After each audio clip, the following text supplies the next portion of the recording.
Empower our viewers for growth and success. Thriving Women's mission is to inspire our viewers to thrive, not just survive. Let's take a moment and introduce your Thrive Tribe. Noel Ramos, investment coach from Atlanta, Georgia. Sabrina Protic, author and life coach from Tampa Bay, Florida. Stacy Pesaw, life coach from Palm Harbor, Florida. Gina Marie Casano, transformational coach from Bayville, New York. Whitney Hartford, social media influencer from Miami, Florida. Genesis Haycrick, workflow coach from Sarasota, Florida. Brianna Johnson, financial coach from Chicago, Illinois. Sylvia Camacho, financial coach from La Habra, California. Let's get ready to be empowered, and here's your Thrive Tribe. Thriving Women Talk is powered by the Trendsetters Mentor Group, an exclusive membership for mentorship on Facebook.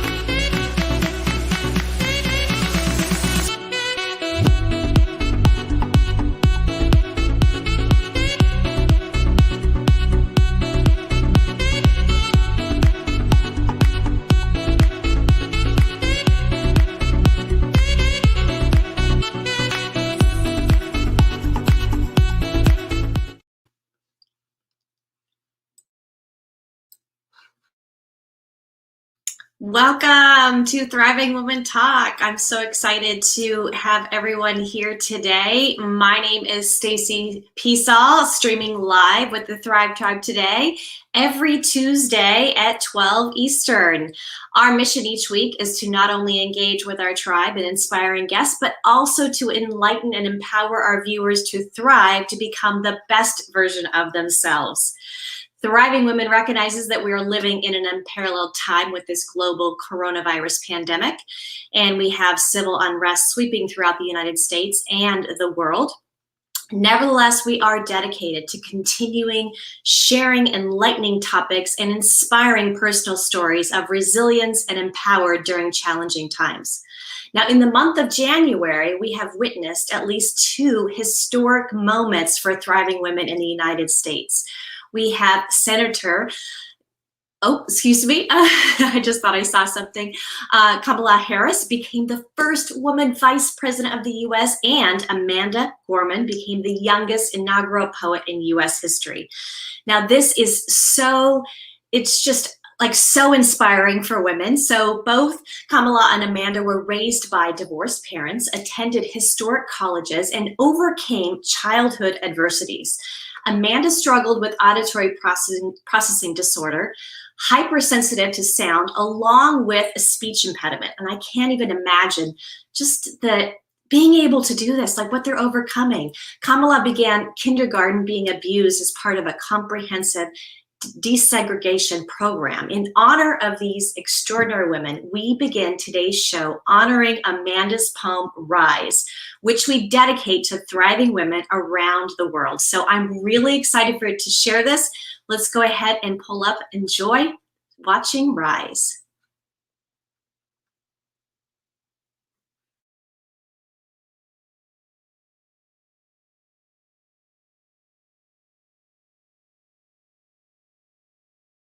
Now, please welcome her lead fellow and the first United States Youth Poet Laureate, Amanda Gorman.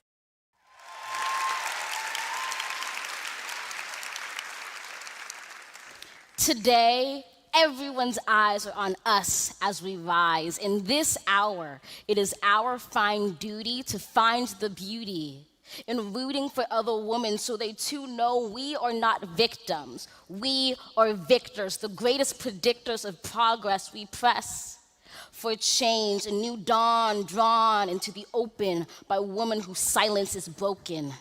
We push on and act on our responsibility to bring visibility to the most vulnerable, to bring freedom to those who didn't have a choice, to bring volume to those who dare to use their voice.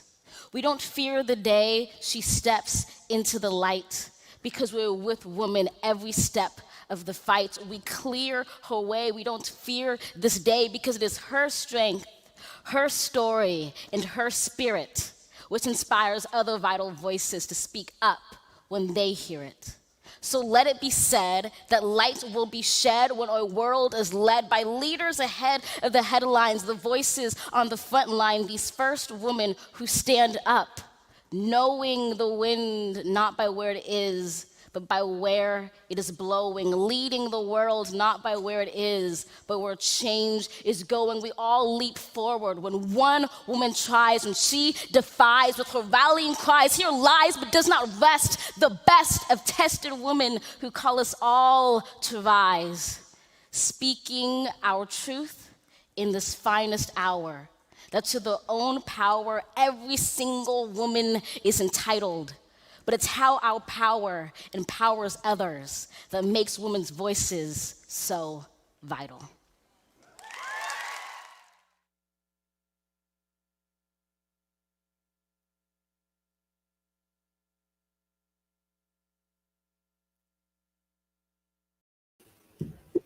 Wow. Wow, if we can bring everyone else back on, that was so empowering, ladies. Yeah. That was phenomenal. Oh, Yeah, that was great. That reminded me of one of our guests today that I'm super excited to interview, Tiffany Johnson. So I love it.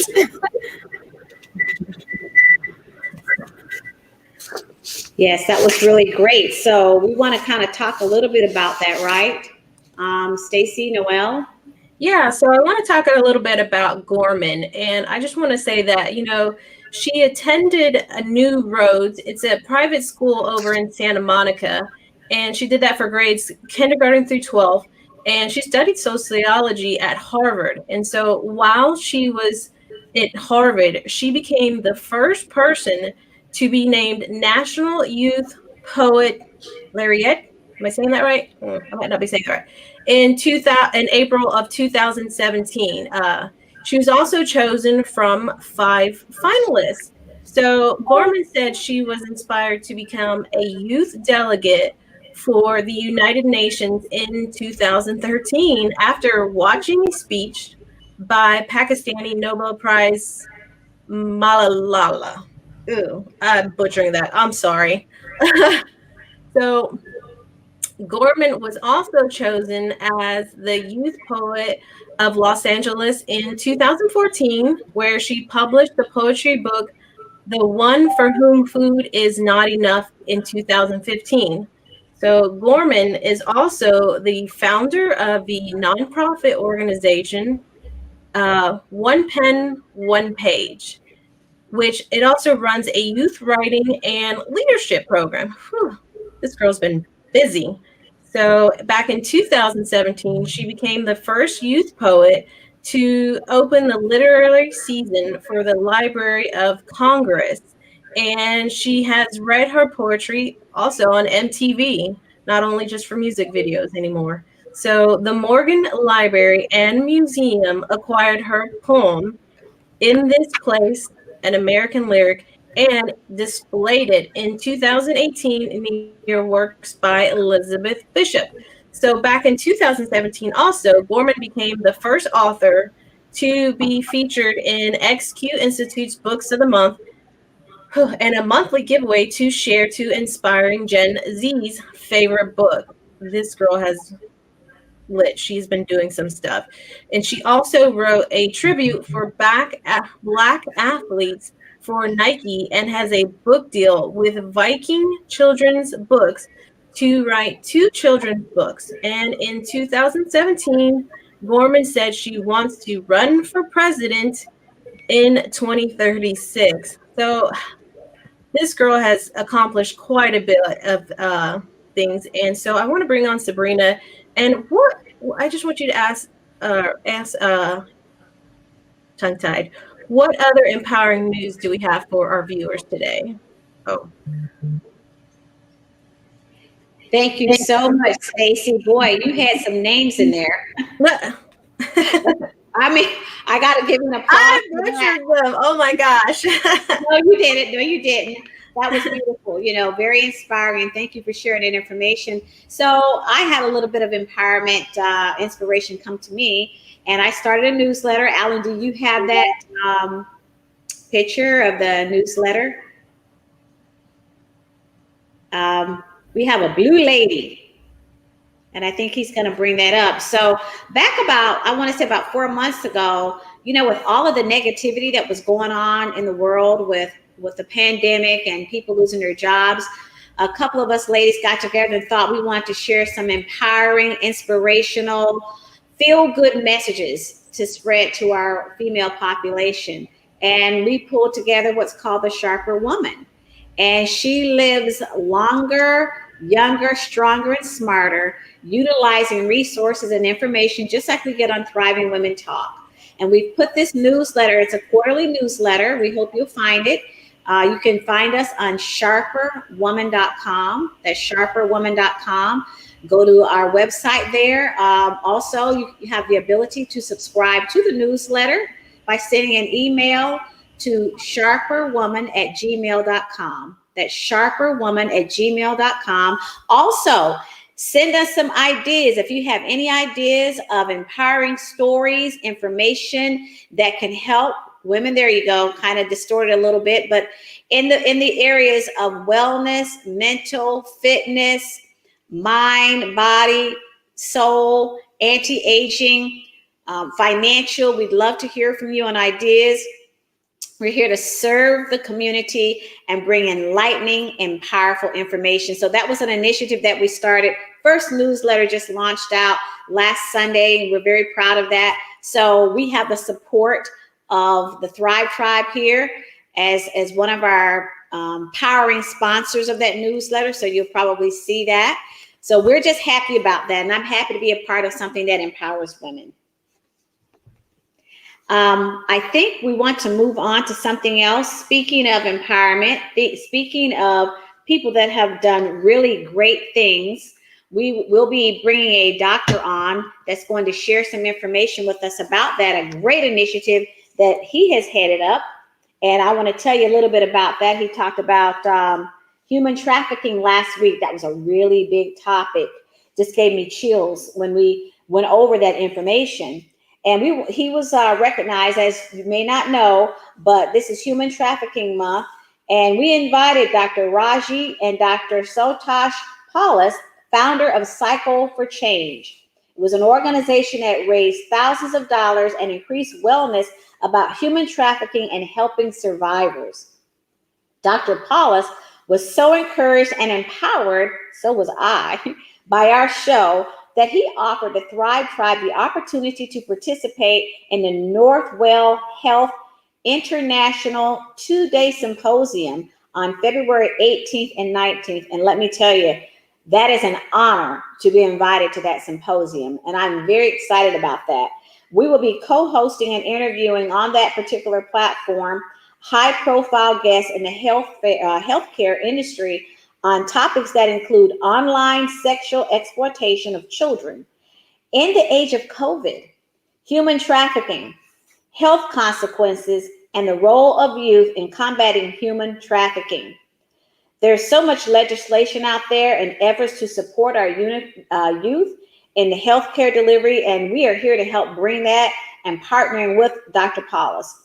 We're excited about his opportunity to becoming Thriving Women Network and the Northwell Healthcare to share the same mission to serve others, and our message is strong.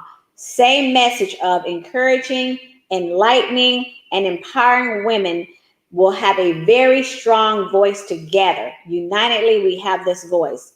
We'd like to bring Dr. Paulus on the show to share with the Thrive Tribe the mission of this international symposium. I'm very excited. Thank you for coming back, Dr. Paulus.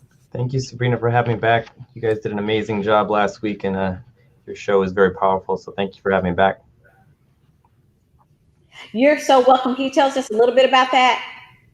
Yeah, so we're looking forward to hosting our first international symposium on human trafficking.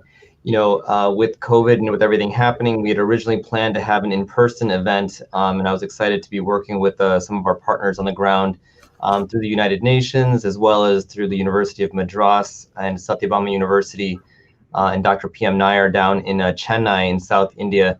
And we decided that even though all this is going on, that this is a good time to address what's going on. And, you know, with everything that's been complicated with this global pandemic that we're all going through, is trafficking has actually increased as far as the online exploitation side of things as well. And so we thought this would be a good time to address that issue. And so as human trafficking is a public health issue, that means that as society, as the public, we need to collectively address this. And so this symposium is going to have participation from legislators, from judges, healthcare workers, from law enforcement. And we realize that it's going to take a joint effort from all parties to be able to address the issue of human trafficking. And that includes society as a whole. And so, that's one piece of it as well. And that's the reason why we're doing it. And I was really impressed with the Thrive Tribe. You guys are pretty amazing in how you conducted your interviews and just so thorough. And I thought, why am I sitting here stressing out about how to interview people when I can have the experts do it for me? So I thought it'd be a great opportunity to partner with you guys. And so I'm excited to have you be on board. Well, thank you so much. Thank you for coming back. We look forward to participating and help lift up and build up those topics and help you through that interview process. So we'll be seeing you on your initiative. Thank you for coming today. Thank you.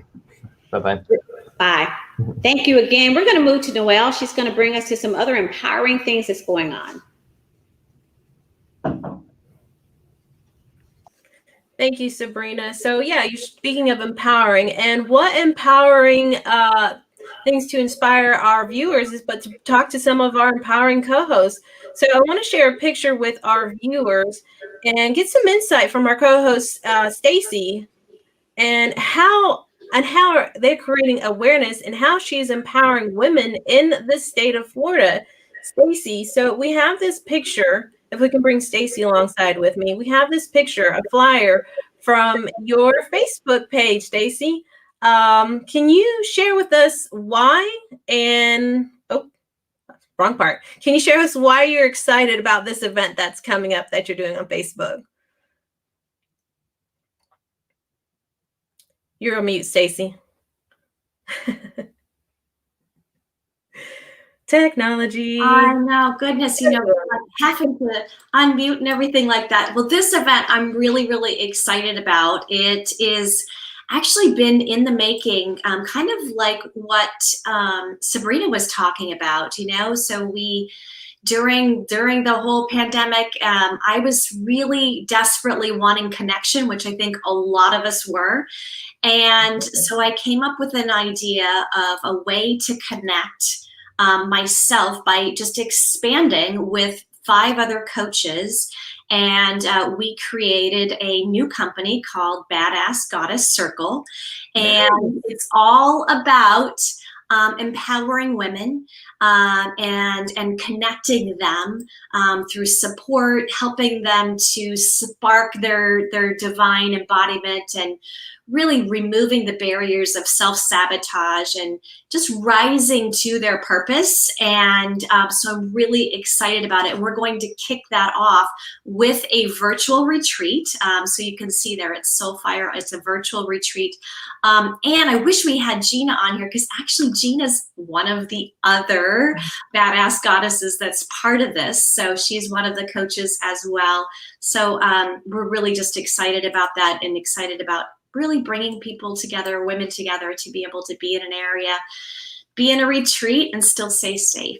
Awesome. Amazing. I'm looking forward to hearing how you ladies do on that with you and Gina. That's great. And we just recently heard Sabrina and her empowering newsletter and what she's doing also to empower women. But now I would like to bring on Brianna, and we want to look at her Facebook page. So Alan, if you could bring Brianna in, and there she is. All right. You're also doing something on Facebook. If we can show that picture, I just want to ask you, can you share how you are empowering women in Chicago by creating a brighter vision for 2021? Absolutely. Well, I'm very, very passionate about manifestation. Obviously, we talked about this a couple of episodes ago. So I just really want to share with women what I found and what I've been using to help me create a brighter future for myself and to cultivate the life that I'm currently living in. Because this was all a dream once before, but there's a certain way to go about it. And I just want to shed my light and pay it forward to my community. So I'm excited. Love it. I'm excited too. I can't wait to hear more about it. Thank you, Stacy. Thank you, Brianna and Sabrina, for sharing your passion for empowering our viewers. So we're going to pivot a little bit and talk about our hot topic. And so our hot topic for today is, do you need a college degree? And so why are we asking that question today? So the latest student loan debt statistics for the year 2020, it shows how serious the student loan debt crisis has become for our borrowers just across the demographics and for all age groups. And there are 45 million borrowers who collectively owe nearly 1.6 trillion in student loan debt in the US. So student loans they're getting out of control and is now the second highest consumer debt category. So it's only right behind mortgage debt and higher than both credit cards, and it's also higher than auto loans. So we're going to unpack that question, and then we're going to share some advice from our experts and some of our entrepreneur guests today. So I just want to give you a little bit of facts today and tell you that the average student loan debt for members of the class of 2018 is $29,200 with an average loan amount payment of $393. So a bigger issue is one that hardly even gets discussed. It's nearly 50% of students who start college, but they don't graduate. That's a huge problem. And many have modest amounts of debt, but they also have left school because the most valuable result of college experience is the degree. So they have incurred this opportunity cost, which is the time spent incurring the debt in school, and then when they could have been learning a skill trade, or they could have been gaining experience in some line of work. So let's take a moment to think about that. All that money and time spent on something they might have been able to do differently. So in our life strategy segment today, we have invited actress Tiffany Renee Johnson and Rhonda Mormon to share their perspectives. So they're going to share with us their viewpoint on college degrees and how they pivoted during the global pandemic, and they created their own opportunities to just thrive. So we're going to take a brief sponsor break, and we will be right back. Thriving Women Life Strategies is powered by Women Entrepreneurial Empowerment, commonly called WEE. The organization's mission is empowering women entrepreneurs through a platform of visibility, education, and strategic growth and development within the networking arena. Their doors are open to women of all ages, millennials, new startups, small business, and those needing a boost. If you are committed to excellence and you want to know more about WEE platform, message founder Sabrina Protic on Facebook or email her at www.agelesstechniques.com. Back to Thriving Women Talk.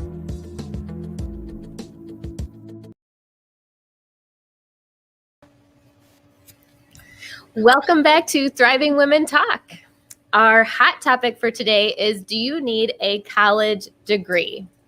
As we mentioned before the break, there are 45 million borrowers who collectively owe nearly 1.6 trillion in student loan debt, and the U.S. student loan debt is now the second highest consumer debt category, behind only mortgage debt. Wow, isn't that crazy? And higher than both credit cards and auto loans. Billionaire Elon Musk said that college is not for learning, and 1/3 of billionaires in 2016 did not graduate. According to the U.S. Census, stated that 25.5% of college graduates reported that they were unable to find a job in their field, and 38.6% said that they were not using their degree in their current profession. And 16.6% said they dropped out of college before obtaining their degree. Isn't that something?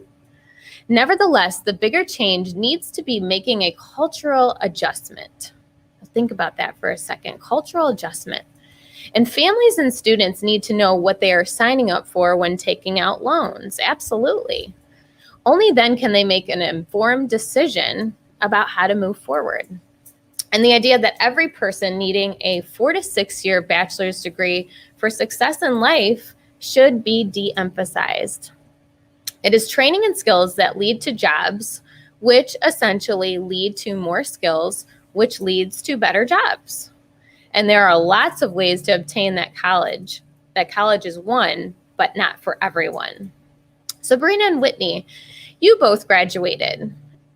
I would love to hear your thoughts on this issue of debt versus the value of a college degree.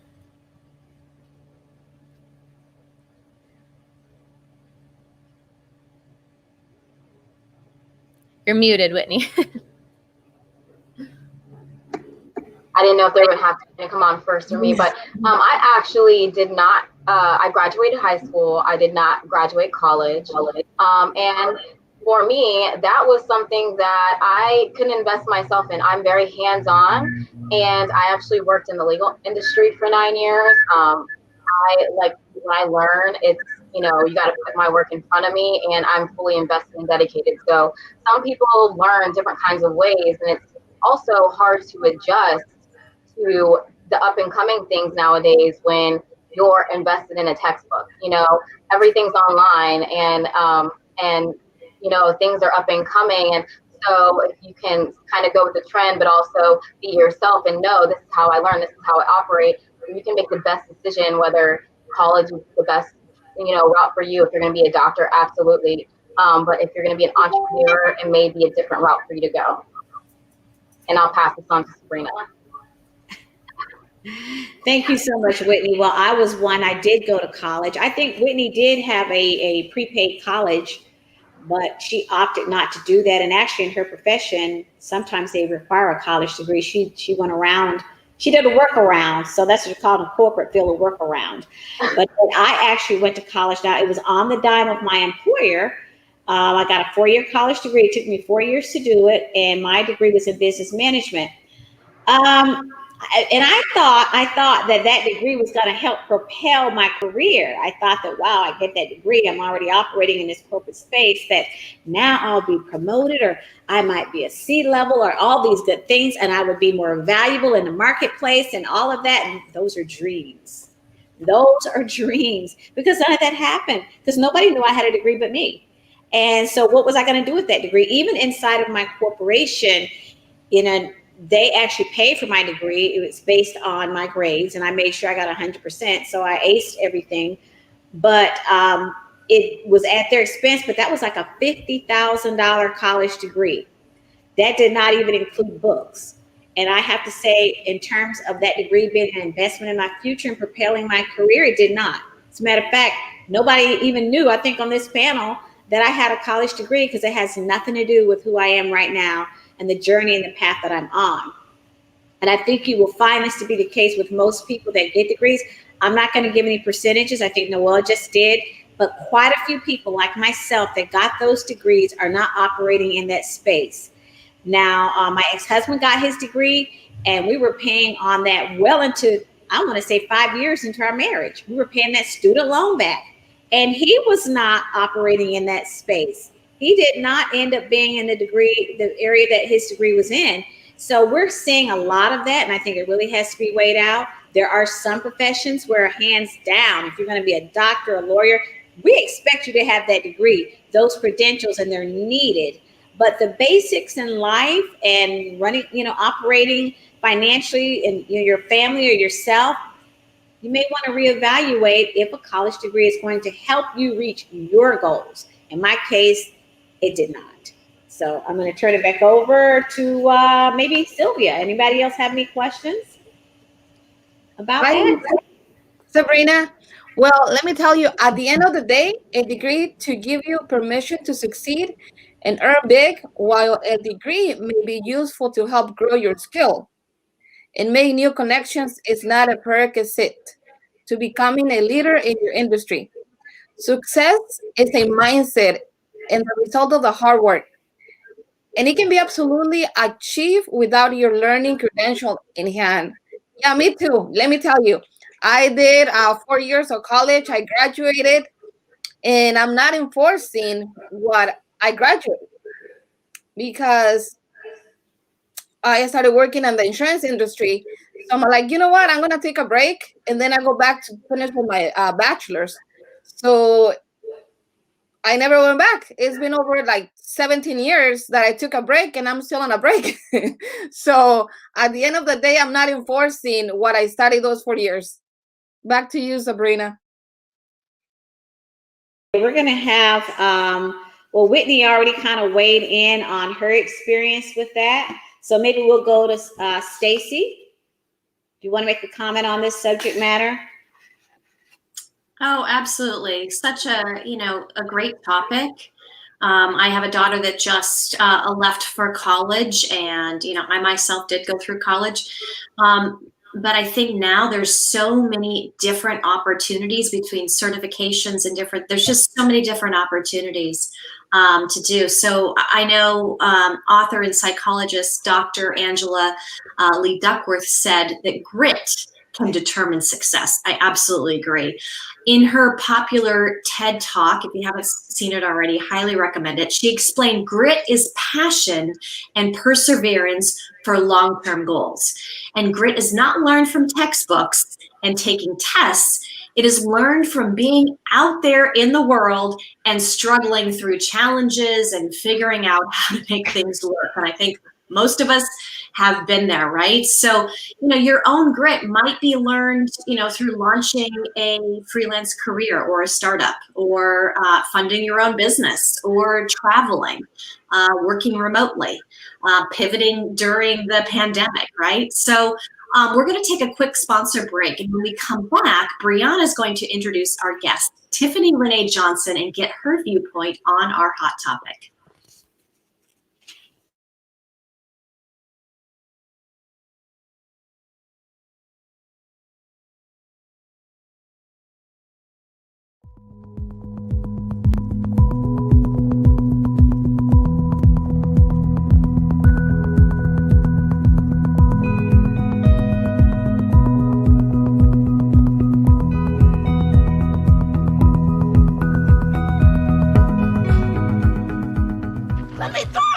Guys, this is Lauren Brooks. Think she's the mom. Ma'am, I have to warn you. Just show me. Ma'am. Good. Is there someplace we can drive you? I just want to be near my son.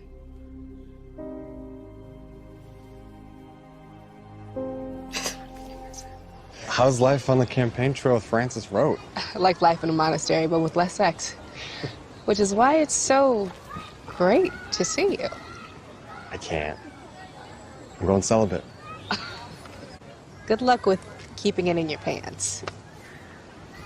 Are you okay? He grabbed me. I took it away. You're safe now. For more episodes of the Thriving Women Talk Show, visit the Mindshift Coaching Services YouTube channel and subscribe. Experience the shift with transformational coaching through Mindshift Coaching Services. Our expertise is in mindset, habit, and behavior change, providing total support and accountability. Together, we will transform your pain into power, using transformational coaching method techniques to guide you towards creating a clear vision and purpose while aligning your actions with your goals. To learn more, visit mindshiftcoaching.com. Now, back to Thriving Women.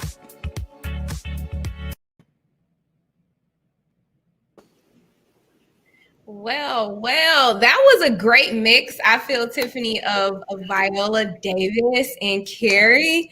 Like, you gave me all the vibes, all the vibes. So I just want to say thank you so much for taking out the time to chat on our topic of college degrees.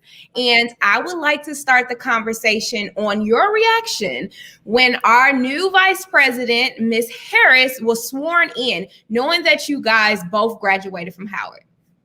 Oh, I was just full of pride and very emotional. I think I knew I was going to be emotional, and I was emotional on election day, or the 5 days after we got those results after election day too. But just to see someone who walked the same halls that I did, change history was amazing to me. You know, if you know Howard folks, you know we have an obnoxious amount of pride already. So it was a joy-filled day. I gladly put that sweatshirt on that you showed a picture of in my room and had a good old time. But yeah, it's an honor, really. Yeah, I can say the same thing because we've come so far, I believe, and women are very powerful. So shout out to us, thriving women, right? And we're talking about it. So our engineer, Alan, is actually going to show our viewers a picture, well, a couple of pictures, and we would like to get your thoughts on each picture, and I'll ask you questions. So the first picture up there. Okay, so Tiffany, were you pledging here? Yes, so I'm not Greek, but I am a member of a society for women in the arts called Diva Incorporated. It stands for Divine Intelligent Versatile Artists.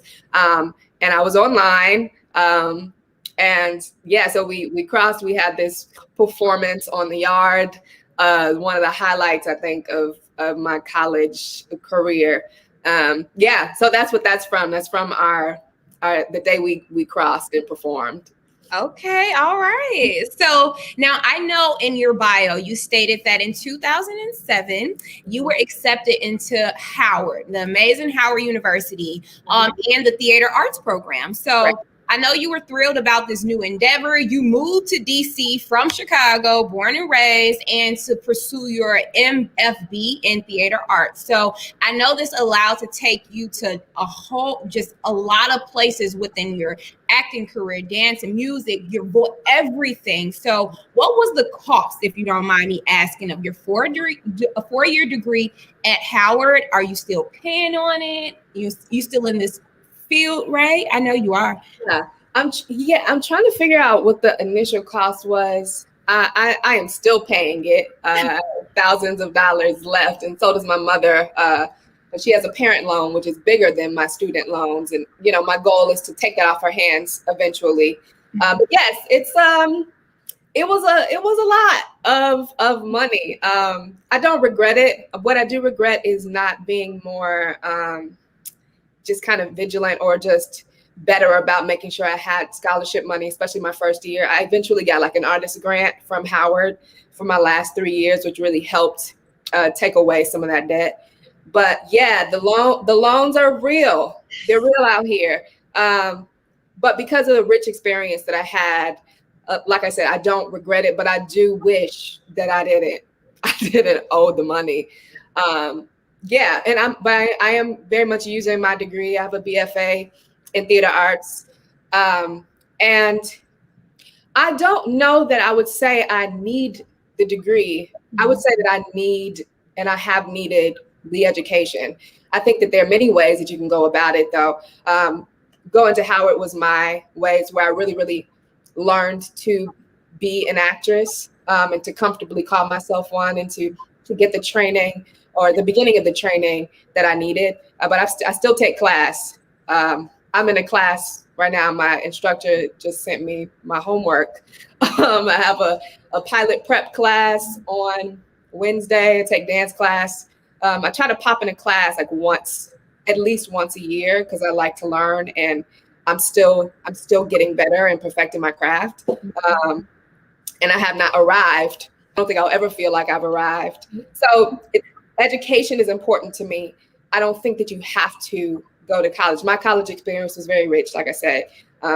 Howard is an amazing place. It teaches you how diverse Black folks are. A lot of people think that going to an HBCU is not a diverse experience, but Black people are diverse. We're not monolithic. You have Black people from all 50 states, from the Caribbean, from countries in Africa, from Europe, everywhere, with all these different experiences. So questions? You answered it above and beyond, and I thank you so much for going into depth because I agree. You know, I went to Columbia College only for about a semester or two because I was going to I forgot, it was the fashion retail merchandise management. And then I quickly discovered that I didn't actually need to go there, but it really helped pivot my career in that industry because I was able to find out where the merchandise mart was, which allowed me to be able to intern for Baby Fat. And then I kind of pretty much left and said I can do this on my own. So I'm pretty sure I probably would have had a richer experience if I would have continued to go. But I'm a hands-on learner and I have to be in my field, like Whitney stated earlier.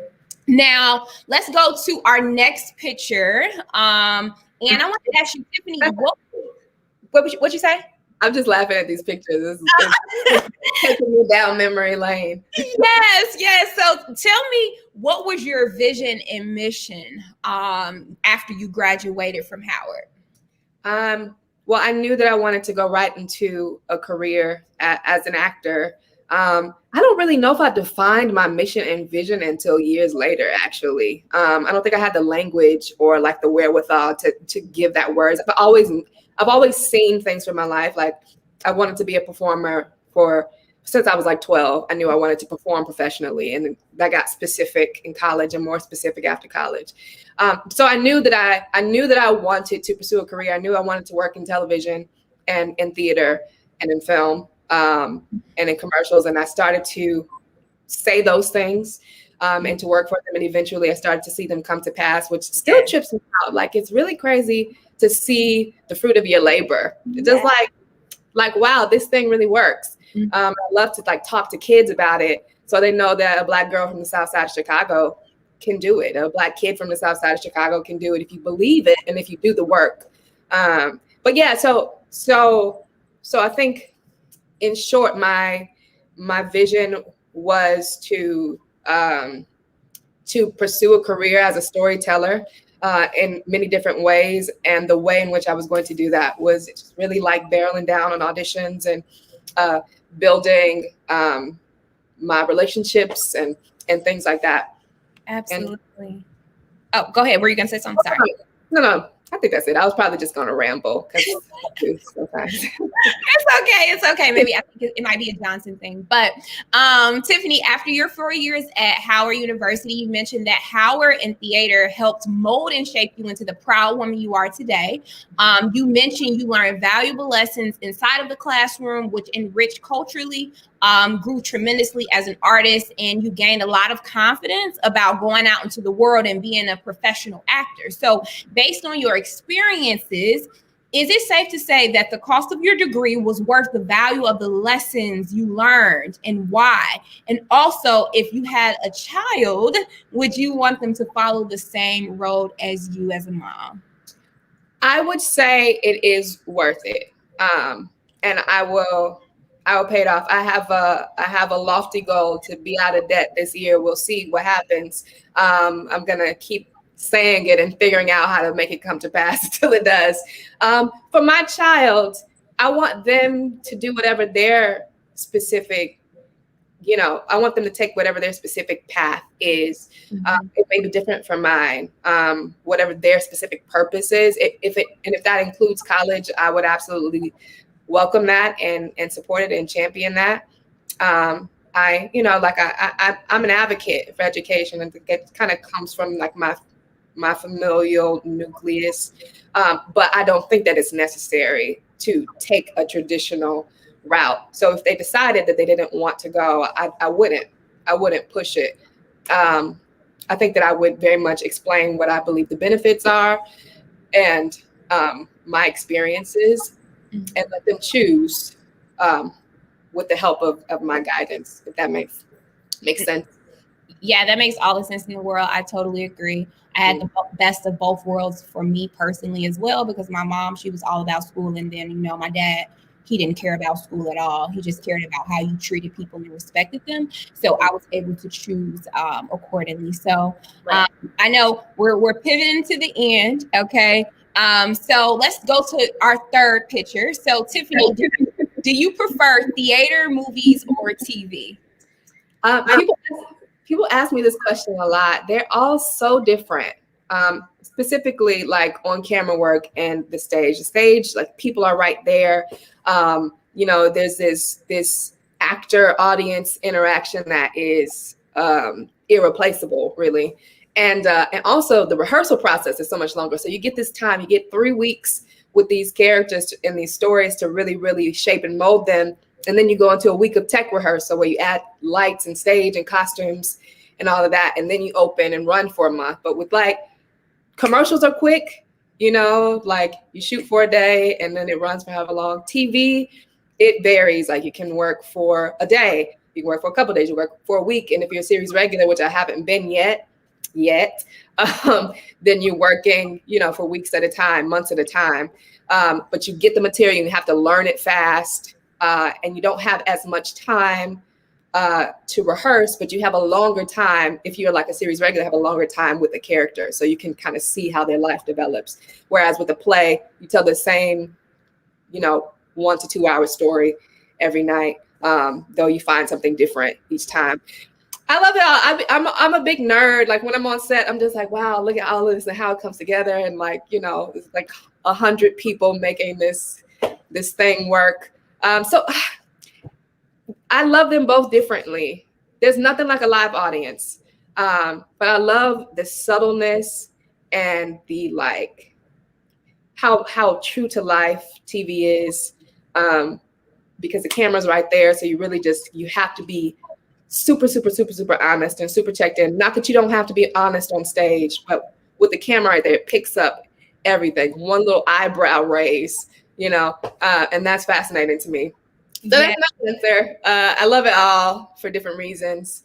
I miss doing it. I haven't been on stage in almost a year, which is very bizarre. But you know, it's a panini outside. As the kids are saying, we got a panoramic outside, so I won't return until it's safe to do so. But hopefully more on-camera work starts to pick up for me again. Yeah. All right. Well, it sounds like it's a beautiful mess coming together, but it comes out very, very amazing. And I can't wait to see you back on stage and attend your plays live in person, because you are an amazing actor. Best of wishes to you. Thank you so much for joining in and on our conversation today. And I will see you soon. And right now we're going to take a sponsor break. And when we come back, Sabrina, she's actually going to introduce our next actress, Rhonda Mormon. We'll see you in a second. Stay tuned.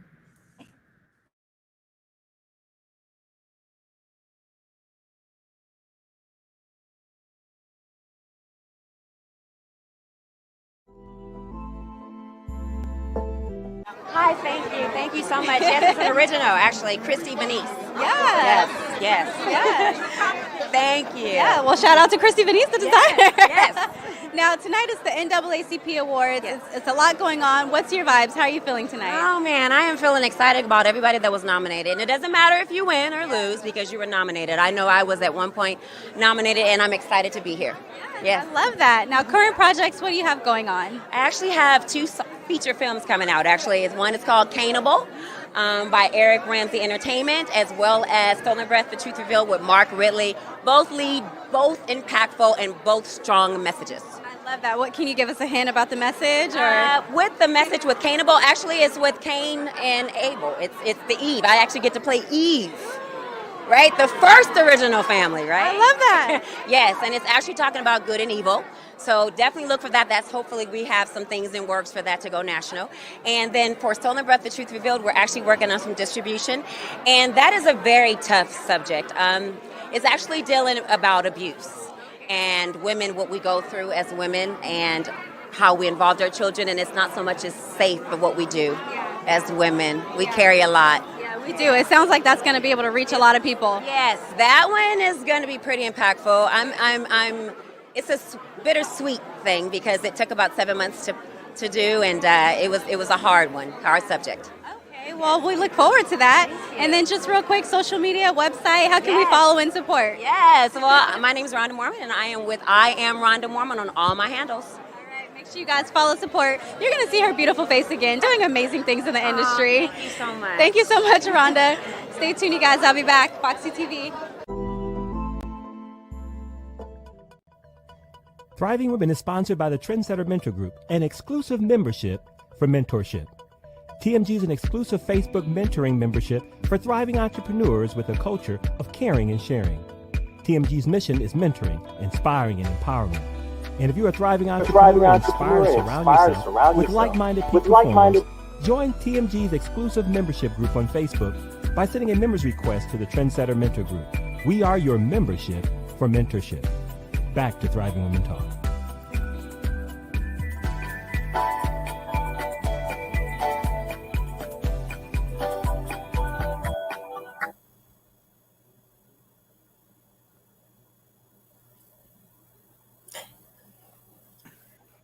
Back, everyone. Wow, we saved the best for last. I'm here to introduce you to actress Rhonda Mormon. I underscored this on my notes. I underscored the word grit because that describes you, Rhonda. We are so happy to have you here.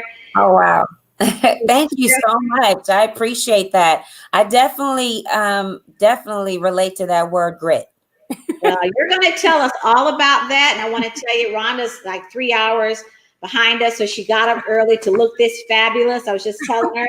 So thank you for bringing it. I want to give a little rundown, Rhonda, to give you some honor about who you are so that our listeners will know that Rhonda Mormon is a NAACP nominated Best Actress and Los Angeles native, known in her role for the award-winning stage play Sunday Morning.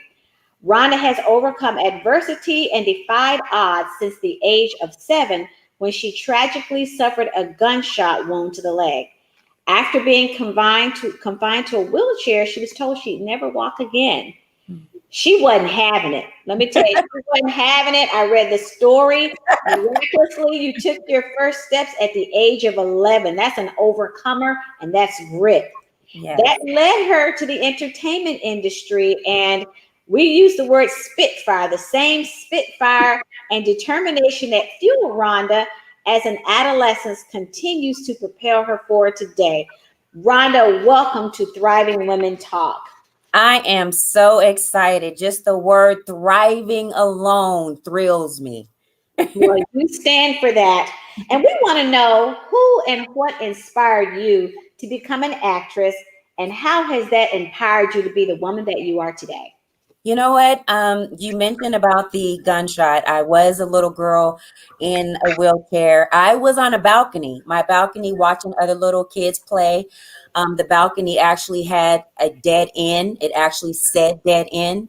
And I would just live vicariously through other children's legs. One day I actually heard a whimpering sound coming from the television. It was Diana Ross with Ladies Sing the Blues. I went, looked at that. I did not understand that I was able to feel something other than the pain and the sorrow and the abuse of feeling defined and confined in a wheelchair. She made me feel something internally. And it thrilled me. I said, what is that? I want to know what that is, because if she can take someone who is broken and make them feel something for them, I wanted to be able to do that, to make that impact to someone else who was in confinement. Wow, how iconic, by the way. Yes. Diana Ross, she broke a lot of barriers, didn't she? Yes, she did. She's been my first and complete influence in my life. And hopefully one day I'll be able to say thank you.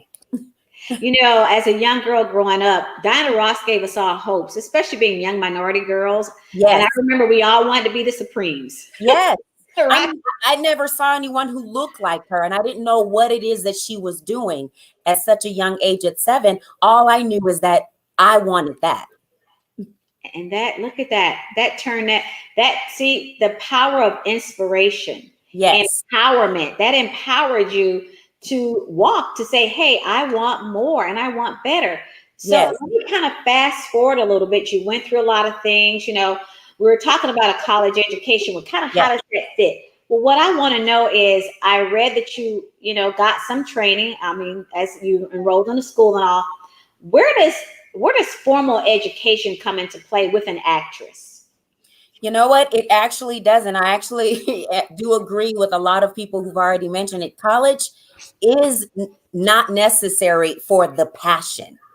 It's not necessary for the purpose. I actually went to Charles Drew University, and I actually went and got a medical went into medical billing, went into being a medical assistant, went into Martin Luther King. Passionate about it. I wanted to, again, serve, help someone else. But that's not what was in me. I didn't know. It discovered me. You know, the first thing that happened in that chair is the thing that I'm doing today. That was what impressed me. That is what guided me. Now, it's still a story. I'm still telling stories. I'm still impacting a life. So was medical. That's what I wanted to do. I wanted to be able to impact someone's life, make a change in their life, whether healing them, where it's physically or emotionally or mentally. However, it's not necessary. I completely agree, because right now with that grit, life can happen.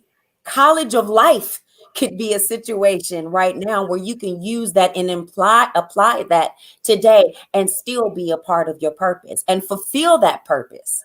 So if it's based off of skills, if it's based off of life, then how do you balance that? Because you take that degree and then you just transfer it. That is powerful. I'm going to use your terminology, college of life. College of life. That is the new terminology. That's the new normal now, college of life. And you don't need it, but you got to have that mental strength and stamina. You must. My nephew went to Howard. I love that the young lady before me went to Howard. He's still paying. Now, is he in the career that he wants to be? No, he went in for sports. Does he love sports? Yes, but his passion is what he's doing right now, which is producing. Rhonda, you have a powerful voice. This show is about empowerment. You just nailed it. I want to mention something else about you and kind of tie this all in together. Yes. In your bio, you stated you were fascinated with short films. You successfully filmed several short films, including Past Tense, Silent Screams, Paradise Inn, Conflicted, Breakdown, and The Proposal, which earned you a nomination as Best Leading Actress in the Charlotte Film Festival. Yes. Many Americans think that they need to go back to college to earn these skills. Look at what you accomplished to get there. Yes. So again, kind of lean in just a little bit more on that. You went to school for this medical billing. Here you've done all that. Even I was very impressed. I see a lot of actors go from acting, they say, in front of the camera to behind the camera. Yes. Kind of take us through that for a bit. You know what? Producing versus acting is similar to me. It really is. You have to create. In acting, you're creating the role. In producing, you're creating the vision. In college, you're creating a skill. It all ties in. However, whatever it is that you are supposed to be doing, the only person that can stop you from doing it is you. You show up, you say yes to projects, you say yes to life, you say yes to situations that will help you grow. No matter what, whether you're forced to learn the skill, whether you sit down to learn the skill, whether you are still learning as you are still growing to learn the skill. However, I have never placed myself in a box. I know what it feels like to be confined to thought, to be confined to one area in your life where someone tells you what you will and will not do. I was told that I would never walk again. I made a choice. No. And then I lived vicariously through the legs that I said one day will soon be mine. I had to put in the work. It wasn't easy. I didn't just get up and walk. I had to learn to walk. I had to relearn what I already was born with. So if that's possible to do, then you can take that same skill set and now don't get me wrong. I applaud anyone who goes to college. I would love to have went to HBCU. My life didn't go that way. However, life, as I mentioned, in the streets, the things that I have learned has taught me very well. Just like a little kid, if you touch that stove and it burns, you won't touch it again. You learn quickly. You learn quickly. Are you an empowerment speaker? I believe that that's what God is definitely having me doing right now. The more that I have become silent, the more He has become louder. I think you should. I want to talk to you about that off screen. I've got some wonderful ideas. I can see you moving mountains. And right now, in our day and our time with this pandemic, we need to have some mountains moved. Absolutely. Oh, I completely agree. We got to move them. And nobody, you can do it. And there's absolutely nothing or no one who can stop you from doing it. I love it. I love that. You mentioned earlier, which she is definitely going to have. You will have your series regular. We probably have our series regular together, Tiffany. I'm speaking that into existence because life in the tongue is powerful and nobody can take that from you. Wow. You know what? I love ending the show on that high. When we said grit, you brought it. You brought it. We want to thank you so much. We didn't have enough time, but what I do want to give you the opportunity to do is how can our listeners and viewers find you? How can they follow you? Absolutely. You can follow me on all of the intellectual properties as well as on I Am Rhonda Moorman. Find me. Let's talk. Teach me something. I love learning. I can't wait to meet you. Phenomenal. You're going to be hearing more from Rhonda Moorman. She is going to be our up and coming empowerment speaker. We'll have her back on Thriving Women Talk so she can drop those jewels. I mean, you just said it all. I mean, I just hats off to you. Thank you so much for being here. Thank you. Thank you. Let's bring Tiffany back on for a minute. Is she still with us? We want to thank both of them. Tiffany, thank you so much. I was smiling when I saw your picture interview. Girl, you had me believing it when I was watching you acting. Oh, thank you. Absolutely great. Amazing work. Thank you so much. Amazing. Tiffany, how can our listeners and viewers find you? On social media, I'm Tiffany Renee J _. And you can also find me at TiffanyReneeJohnson.com.